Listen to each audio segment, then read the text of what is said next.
In today's video, we are going to discuss how complex post-traumatic stress disorder distorts our perception of a narcissist and how this distortion increases their power and decreases ours. It increases our anxiety and stress when triggered by flashbacks, dark memories, and gaslighting from narcissistic people around us. My hope is the information in today's video will help you remain calm and better manage your CPSD. By the end of this video, you will have a tool and new information that will help you on the path to taking your power back and becoming fully alive again. So let's dive deep.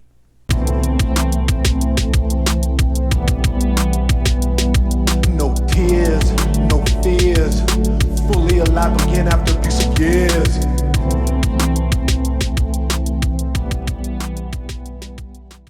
Hey human family, how are you? I hope all is well. For those of you new to the channel, I would like to welcome you to Fully Alive Again. My name is Darren. I'm a narcissism researcher, coach, author, and survivor of a narcissistic mother, siblings, and 23-year marriage to a covert narcissist. Come on, man. Come on, man. I've been through hell and back. I can laugh now, but I understand this. I am living proof that you can become fully alive again. Life is good. I am so glad to be alive, and I am ready for whatever life brings. And to all of my fully alive again warriors, I am so glad you are back. I deeply appreciate your viewership. All right, you guys, let's get into it. Using the graphic you see on your screen, I want to give a quick summary of what CPTSD is. It's complex post-traumatic stress disorder. Its origin is from post-traumatic stress disorder. You may be familiar with this term from war movies and what veterans go through after a traumatic experience. This can happen to the everyday person. In fact, it is far more prevalent than most people know. Now, what causes complex post-traumatic stress disorder are things that shock our system, that overwhelm us to the point to where we want to escape. We want to run away from it or hide from it. It is too much for the senses. Now, this can happen with one major event, or what complex post-traumatic stress is, it happens incrementally. It's done over a long period of time. And it is caused by prolonged trauma. Now, it gets more severe if the trauma happened early on in life. This is what happened to me. When I tell you that I've been through hell and back, I really mean that. And I really mean that I am a living example of how you can utilize abuse and turn it into power and get yourself healthy again. But the trauma happens at an early, or let me rephrase that. When the trauma happens at an early age in life, it is much more severe and long lasting. It becomes a part of your personality. It is even more severe when it's caused by a parent or caregiver. This is part of my repertoire. This is part of my makeup in my life journey. It is even more pronounced when the person was alone during the trauma, when it feels like it's you against the world and you had nowhere to rest your head. You had no one to confide with, no one to talk to. When a parent does these horrific things to a child, you are all alone.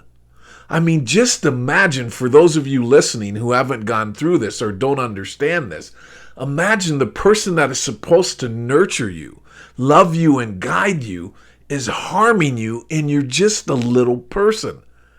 This is overwhelming and unnatural to the senses. That's where the trauma has its most impact. And it is compounded with when you are still in contact with that person who created the trauma. Now, this can be a parent or a spouse, a boss, a sister, a brother, any human being that is traumatizing you and you are still in a relationship with them. That magnifies and compounds the trauma, and it makes it more difficult to heal. Does this make sense? This is something that can happen even if your parent or the traumatizer is not a narcissist. You don't have to define who or what the abuser is, but what you have to do is to accept that you've been traumatized and that there is something wrong with your perception and the filter that you see the world through. This is what causes the anxiety, the isolation, the self-shame. All of these things are incorporated into our psyche and our subconscious mind because of complex post-traumatic stress disorder. It is a mother. It is major, and it is something that early on you will manage for years, and then you will slowly start to dissolve it. Will you ever completely be rid of it? I don't think so. There will always be little nuance of it hanging around. But what you will become is a great manager of it, where it doesn't control and run your life. And as you start to manage it better, your life will get better. Does that make sense, you guys? I certainly hope so, because this is so important. There's one other piece that I forgot to add to that PowerPoint and that graphic, and that is that it's compounded with evil, with the dark side of human nature, the dark side of the universe, or whatever you believe in. Destructive narcissism is a very evil energy. No matter what your religious beliefs are, this is evil. And when you are impacted by evil as a child, it is destructive. It is shattering. And of course, you are damaged by that.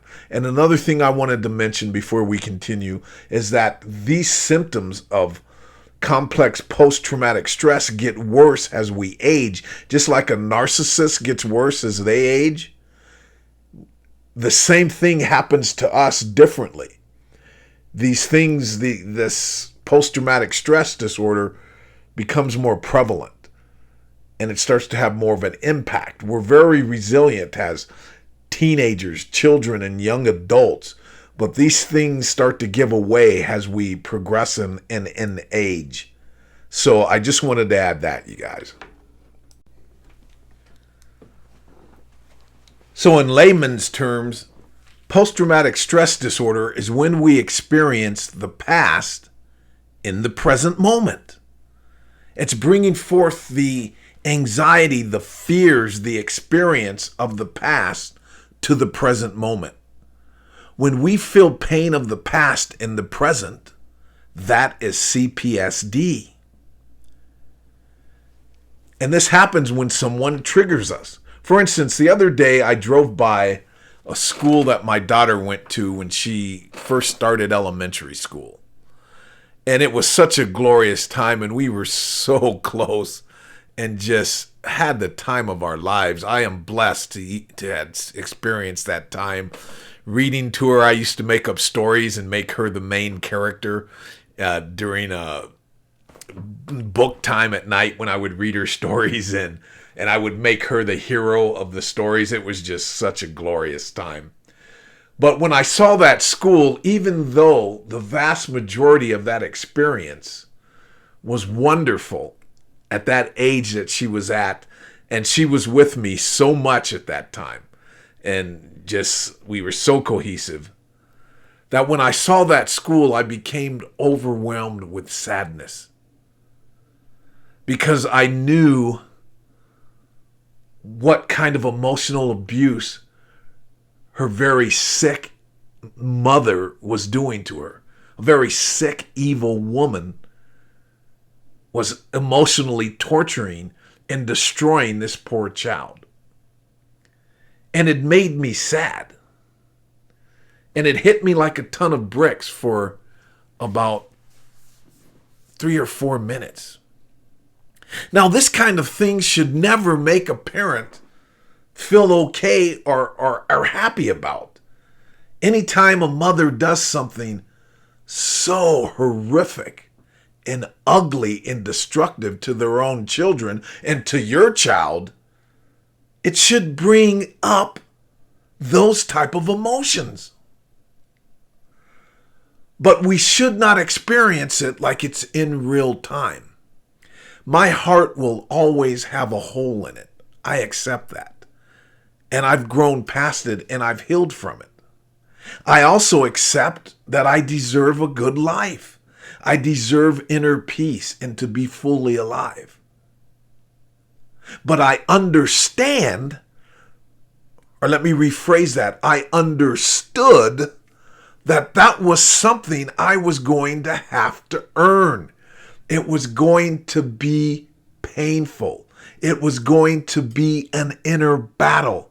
It was going to be no less than the external world of going through hell and back.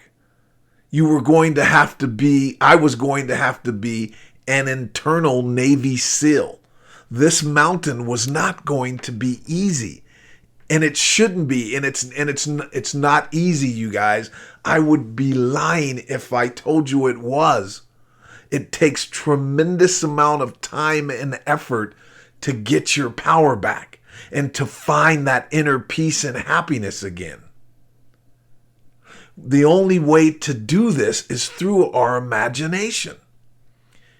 I really believe that. You see, there is very little evidence-based treatment for CPTSD. There is no solid base evidence for treating complex post-traumatic stress disorder. This is a very new problem, and we're inventing the wheel, each and every single one of us. We have to invent that will to a certain degree. Now, there are people out there like myself and others who can point and help us along the way and tell us what icebergs to watch out for and how to maneuver around those to a certain degree. But in the end, we must make sense of it all. And we must put ourselves back together again. And one of the things that will help you do this is to remember that just because we feel sadness or any other emotion when thinking about the past doesn't mean that we haven't healed and that there is something wrong with us. What it really means is that you haven't stopped being a sentient human being who is able to experience emotions. Because without this ability, you could never experience inner peace. You see, even though I have a hole in my heart from what this horrible person did to our daughter, I kid you not, I am at peace with it. That doesn't mean that I won't feel the pain of it sometimes, because that pain is good. That pain is the fuel to do as much good in the world as I possibly can. To do whatever I can so other children will not be abused by their parents or caregiver. To expose this ugliness that exists in our world. My pain is my fuel and passion and unbreakable determination. I have taught myself, you guys, how to turn abuse into power, purpose, and inner peace. And I am nobody special. You can do the same. There is no peace or power greater than the truth and being aware of your own power after a traumatic experience, after you have been abused. You, me, we are sentient human beings. We are tremendously powerful. Grab that. Emotion and feelings are powerful if you know how to use them correctly. What does cancer do? It gives you an early warning from the pain, from something being abnormal, and then you can heal and defeat the cancer at the early stages. If you cannot feel as a human being, you cannot thrive and reach a higher level of existence. You see, from all of this pretending that the narcissistic world wants us to do, that is on the contrary of real power and being fully alive again. It is the truth and the ability to examine the ugliness of what has happened to you and to start to understand it that will free you from the disempowering energy of it. You see, the world that we live in and that the online world is exhibiting currently, in my opinion, is that these narcissists are just powerful people who just abuse empaths and codependents, and they're so powerful and amazing. There has never been a more bowl of shit than that. This is coming from narcissistic people pretending to be sentient human beings. Here's the reality of what narcissists are. They abuse children emotionally and bully them. They lie, cheat, and steal other people's ideals and personalities, and only feel good about themselves when other people are failing, down, or unhappy.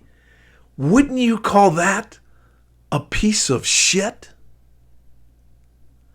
These people are not powerful. That's why they fake like they're one of us. You have to see that these people are nothing but agents of chaos, destruction, and ugliness. Once you really grasp that and see it and start marveling at that they are different than we are and looking at the nuances of them and start to look at the nuances of yourself, will you find your power? Do you really see how powerful you are? You are the Jedi warrior. If you become aware of who and what you really are and see how putrid the narcissist really is, when you see what these putrid people really are, and what they really are parasitic human insects. Say that to yourself, a parasitic human insect that can only survive in shit. That's why they start shit, and that's why they relish in shit. This is what a destructive narcissist really is. A parasitic human insect that survives on shit, starts shit, and relishes in shit. Believe me, that is nothing to fear or to look up to. You are just suffering from complex post-traumatic stress disorder. That is why you are distorting who they are by wanting to know what they do, how they did it, why do they do this, how do they do that.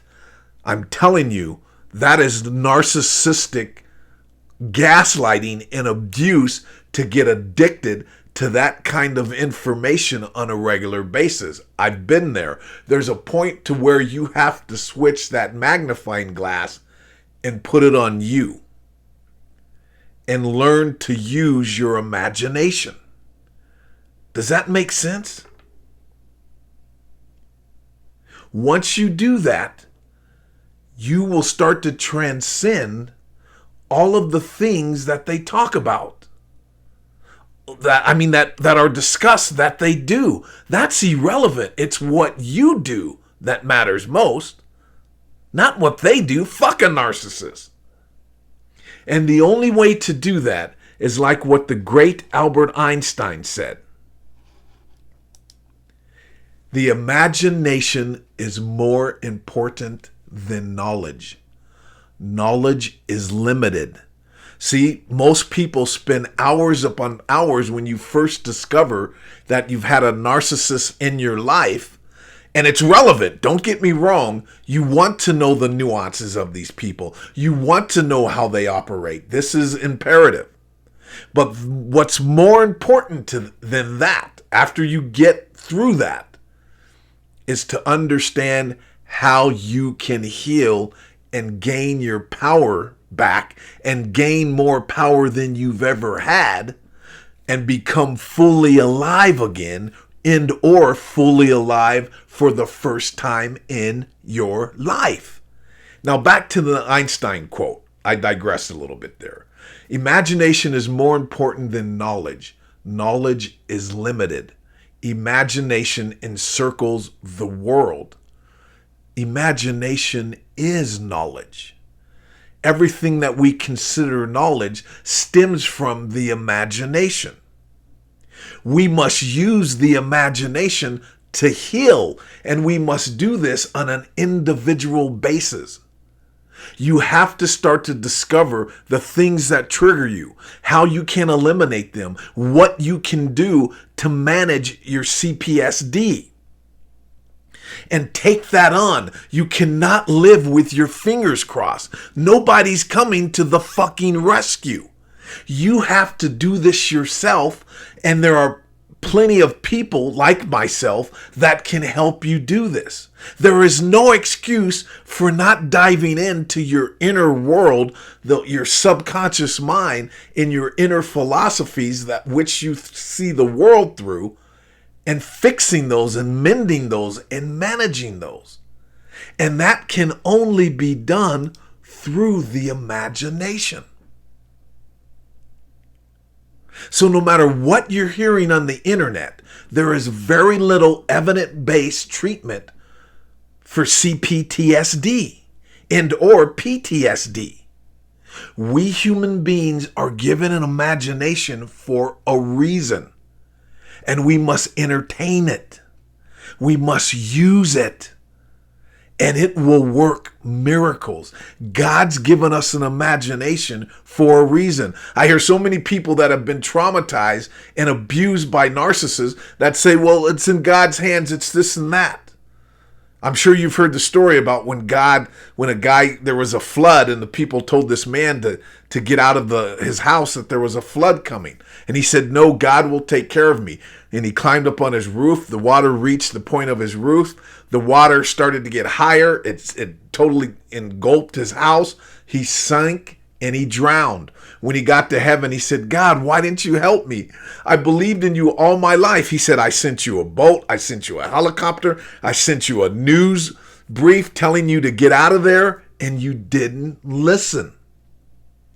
Your job is to use that imagination that God has given you, not to be weak and powerful. And to be weak and afraid and just to survive in a world with millions, if not billions of narcissists.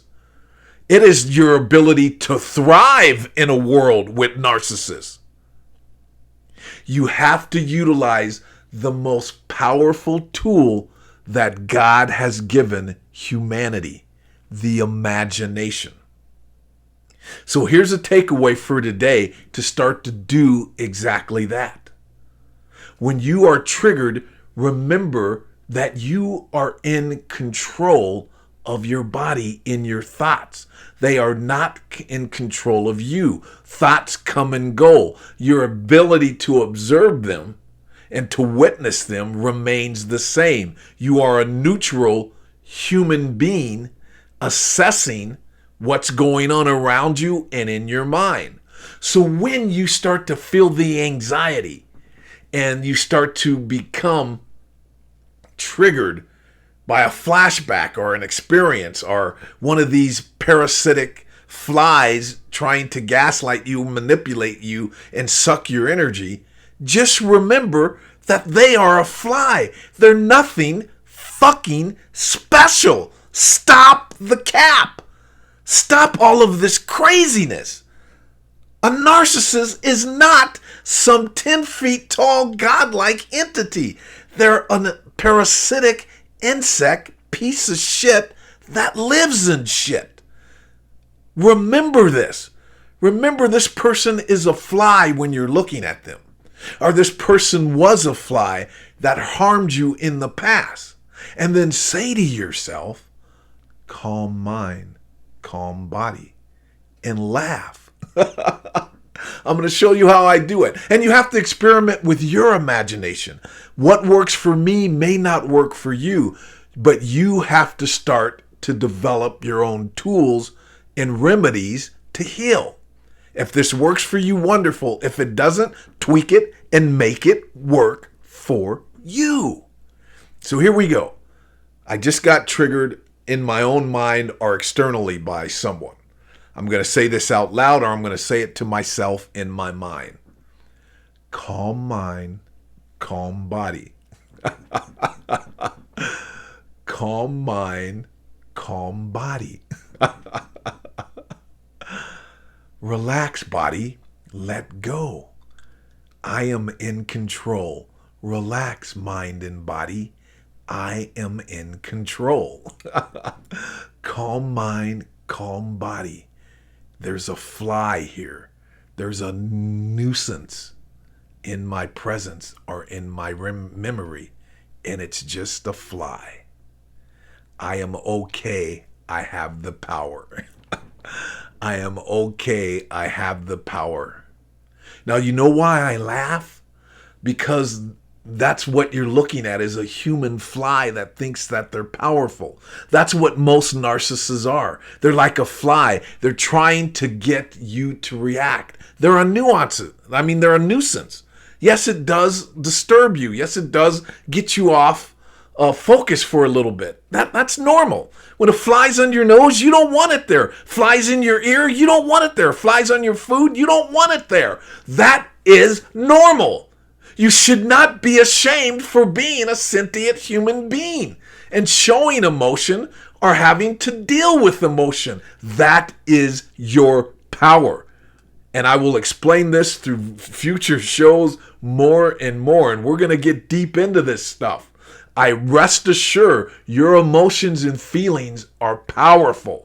That's why they pretend to have feelings. That's why they pretend to be like a sentient human being. And that's why they want to cause harm to you. Because they know you's a bad Well, I'm talking about Chef. They know you's a bad boy. You a bad girl. Come on, man. Come on, man. Know your worth. Know your power. It's okay to feel down. It's okay to be where you're at. But it's not okay to stay there. So when you laugh, you're just seeing the nuance of this person that thinks they're a badass and they're a fly.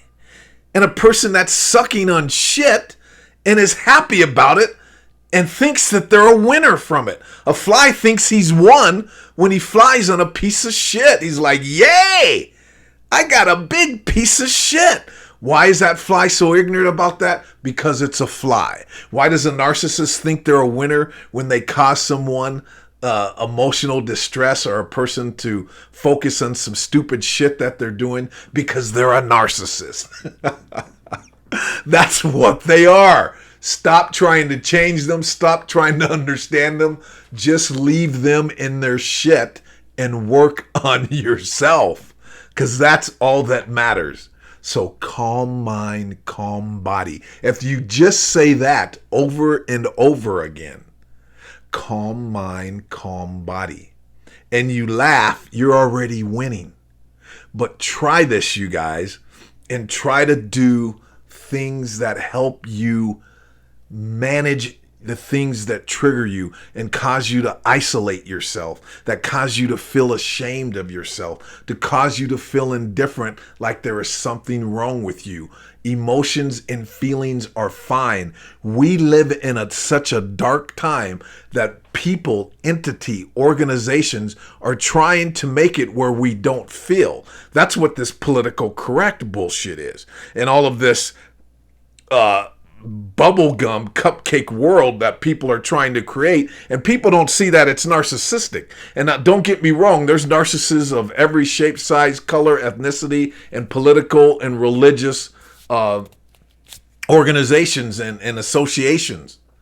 My point here is that to feel, to be challenged, to have your feelings hurt, to examine yourself, to have things that trigger you or that you disagree with in the world, that's part of human existence, and that's a wonderful thing. What isn't wonderful when you do not prepare yourself for how to maneuver in that. You want to keep your emotions. Nothing wrong with feeling sad, nothing wrong with feeling afraid or ashamed. Examine it, understand it, and manage it. Okay, you guys? And in this dark time, you guys, I need your help. So if you've got something of value out of this show, please get involved and do more than watch. Subscribe to my channel, hit the like button, and share your life experiences and thoughts with someone below. Because this not only helps you by sharing the truth of your life and the experience of your life, it helps others. All right, you guys, I got nothing but love for you guys. I thank you so much for stopping by today. I deeply appreciate you, and I will see you on the next video. And until then, take care of yourself and protect yourself at all times.